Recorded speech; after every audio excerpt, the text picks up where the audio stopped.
Hello तो नमस्कार दोस्तों। भोजपुरी के ट्रेंडिंग स्टार यानी खेसारी लाल यादव जी का एक गाना जो है दोस्तों, जो बिल्कुल बवाल मचा दिया। जिस गाने का नाम है धोखेबाज हो गया। मैं बताऊंगा दोस्तों कि इस गाने ने 100 मिलियन प्लस व्यूअर्स क्रॉस कर चुका है दोस्तों।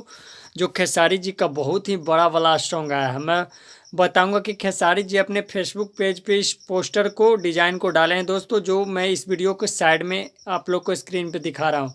इस वीडियो में आप लोग देख रहे हैं कि ये जो सॉन्ग था दोस्तों, जो 100 मिलियन प्लस व्यूअर्स क्रॉस कर चुका है यूट्यूब पे। अगर आप लोग इस गाने को अभी तक नहीं सुने हैं दोस्तों, तो आप लोग इस सार के म्यूजिक प्रेजेंट्स यूट्यूब चैनल पे जाके आज भी इस गाने को देख सकते हैं, वीडियो सॉन्ग। और मैं बताऊंगा दोस्तों कि इस गाने को गाए थे खेसारी जी और उनके साथ दिए थे प्रियंका सिंह जी। और इस गाने में फिट यानी जो मॉडल थी दोस्तों चांदनी सिंह।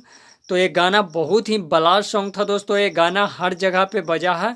तो आप लोग अभी तक इस गाने को नहीं सुने तो जाकर सुनिए, और साथ में आप मेरे इस वीडियो को लाइक कमेंट शेयर कीजिए, चैनल को सब्सक्राइब कर दीजिएगा।